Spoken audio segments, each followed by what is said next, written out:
बेंगलुरु में आरसीबी की victory parade के दौरान हादसा। चिन्नास्वामी स्टेडियम के बाहर भगदड़ में 11 की मौत, 50 से ज्यादा जख्मी।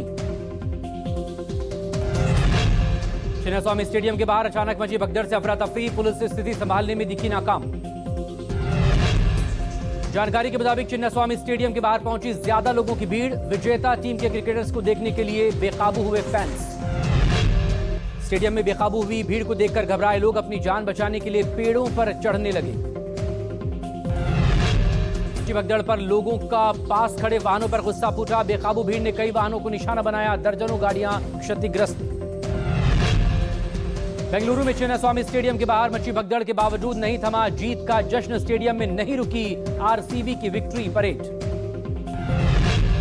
कर्नाटक के उप मुख्यमंत्री डीके शिव कुमार का बयान, कहा घटना के लिए हम शर्मिंदा हैं। मैं कर्नाटक के सभी लोगों से माफी मांगता हूं। उम्मीद से ज्यादा भीड़ पहुंची। बेंगलुरु भगदड़ पर कर्नाटक के सीएम सिद्धारमैया ने मुआवजे की घोषणा की। मृतकों को 10 लाख का मुआवजा, घायलों का होगा मुफ्त इलाज। कर्नाटक के बीजेपी प्रदेश अध्यक्ष बीवाई विजयेंद्र का बयान, कहा सरकार को जिम्मेदारी लेनी चाहिए। सरकार ने बिना तैयारी की विजय रैली निकाली। सरकार की जल्दबाजी की वजह से हादसा हुआ। इसी महीने 16 जून को नोटिफिकेशन के साथ जाति जनगणना की प्रक्रिया शुरू होगी। 1 अक्टूबर 2026 तक जम्मू कश्मीर, हिमाचल, उत्तराखंड समेत बर्फीले इलाके की जाति जनगणना पूरी हो जाएगी।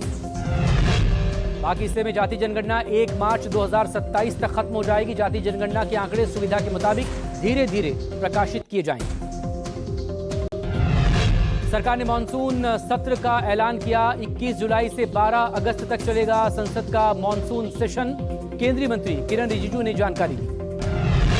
इंडिया गठबंधन के नेताओं की तरफ से संसद सत्र की मांग पर आरजेडी सांसद मनोज झा का बयान, कहा पीएम मोदी और उनकी टीम को इससे दिक्कत क्या है।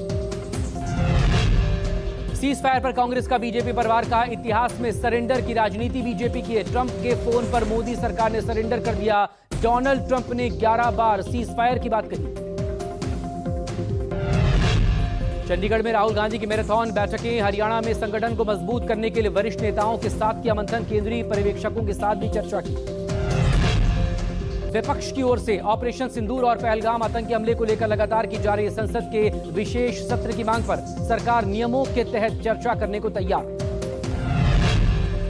कांग्रेस नेता प्रमोद तिवारी का बयान, का संसद का विशेष सत्र बुलाने से डर रही है मोदी सरकार। जेडीयू नेता राजीव रंजन का बयान, का राष्ट्रीय सुरक्षा को लेकर केंद्र सरकार जो भी फैसला लेती है जेडीयू ने हमेशा उनका समर्थन किया। राजनाथ सिंह ने ऑस्ट्रेलिया के उप प्रधानमंत्री और रक्षा मंत्री रिचर्ड मार्लेस के साथ की द्विपक्षीय बैठक। रिचर्ड मार्लेस ने कहा ऑस्ट्रेलिया आतंकवाद का मुकाबला करने में भारत और सभी देशों के साथ खड़ा है।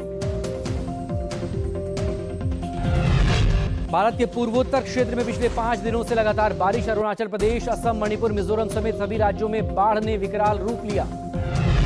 जासूसी मामले में बंद ज्योति मल्होत्रा का करीबी यूट्यूबर जसबीर सिंह गिरफ्तार। जसबीर के मोबाइल में पाकिस्तान के कई नंबर और कॉन्टैक्ट। पुलिस ने जसबीर के घर से मोबाइल और लैपटॉप सीज किया। ऑपरेशन सिंदूर को लेकर विदेश गए डेलीगेशन की स्वदेश वापसी जारी। सांसद संजय झा की अगुवाई वाला सर्वदलीय प्रतिनिधिमंडल 5 देशों की यात्रा कर भारत लौट आया। अयोध्या में श्रद्धालुओं को 5 जून के बाद राजा परिवार के दर्शन होंगे। श्री राम दरबार की प्राण प्रतिष्ठा का अनुष्ठान जारी। 22 जनवरी 2024 को भगवान राम के बालक स्वरूप की हुई थी प्राण प्रतिष्ठा। कैश कांड मामले में जस्टिस यशवंत वर्मा के खिलाफ केंद्र सरकार संसद में महाभियोग प्रस्ताव ला सकती है। शाह, मेघवाल, नड्डा और जगदीप धनखड़ के बीच बैठक में मंथन। बिहार सरकार ने मुजफ्फरपुर रेप पीड़िता की मौत के मामले में बड़ा एक्शन लिया। सरकार ने पटना मेडिकल कॉलेज अस्पताल के प्रभारी उपाधीक्षक डॉक्टर अभिजीत सिंह को पद से हटाया। देश में पैर पसारा कोरोना। देश भर में बीते 24 घंटे में 276 नए मामले। पिछले 24 घंटे में 581 मरीज ठीक हुए। 7 लोगों की मौत।